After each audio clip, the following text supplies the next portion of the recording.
the WHI had basically two arms to it, right? So there's a nutritional part of the study, and then there was also a hormone replacement arm of the study.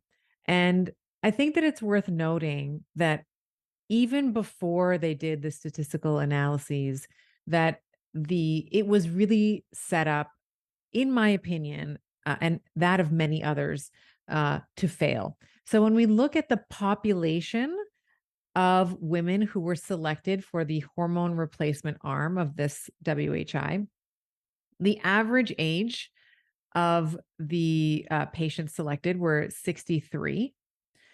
And while I love 63-year-olds, that is a full 10 years.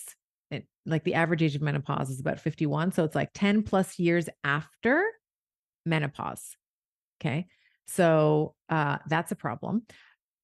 Most of them, I want to say, I have the data, I believe, was 70%, 60 to 70% of the participants were overweight or obese. So this was calculated using BMI, which I get is not the best, we'll say, marker for whether someone is healthy or not, but it's a pretty good one. Like, it tracks pretty well, unless if you are a bodybuilder. What we often find is bodybuilders sort of show up as obese on these BMI scales because of muscle weighs more than fat, right? So they will have really big quads, really big backs, really big glutes, really big, all the muscles are really big. So their BMI tends to skew into the obese and sometimes even morbidly obese category.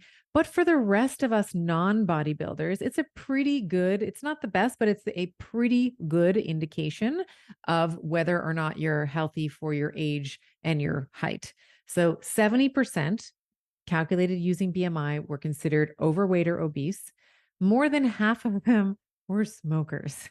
So, um, okay. So I don't mean to laugh. No, I do mean to laugh because it's so, like, how could you select some of the biggest cofactors for cardiovascular disease is age, whether or not you're a smoker, and whether or not you're obese. Those are the 1, 2, and 3. But these participants had all of those, okay, in spades.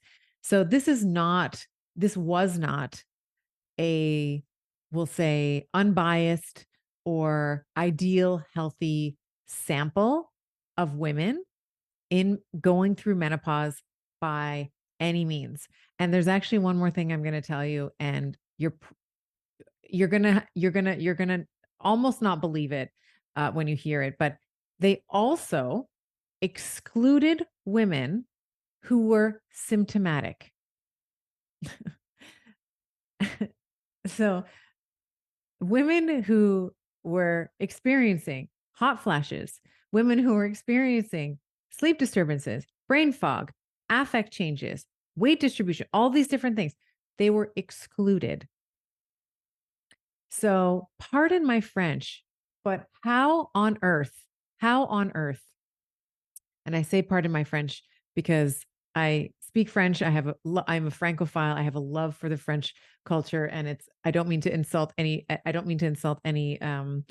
French speakers, because I love you and I want to be you. But I mean, how are you going to evaluate whether or not hormone replacement therapy is effective at alleviating symptoms of menopause if you don't have the effing women who are symptomatic in the study?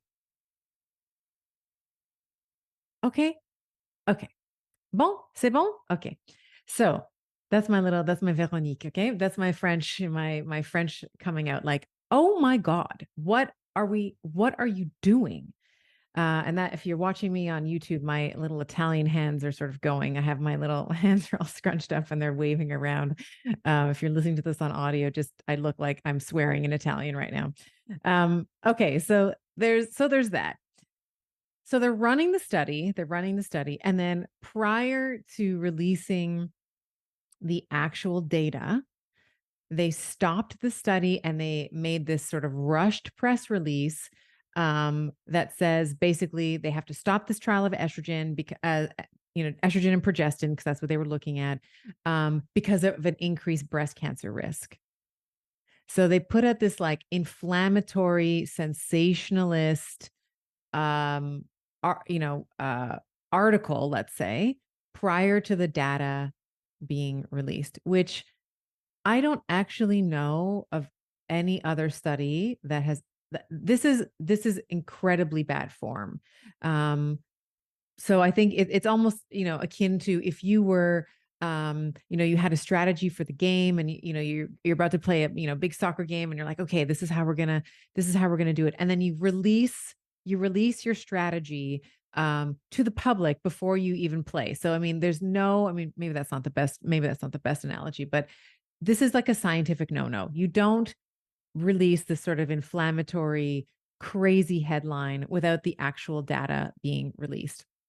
And of course, in subsequent papers, which nobody read because it was like, we can put things on the front page of the newspaper, and then, 4 weeks later or 6 weeks later, at the last page, there's like an addendum to, what they posted 6 weeks ago. Like, who cares at that point, right? Of course, in later analyses, it sort of came out that some of the way that they had run their statistical analyses was very, very poor. So all that to say, not a fan of WHI, but the reason why I'm bringing it up is because this myth that HRT is inherently bad for women across the board really needs to die.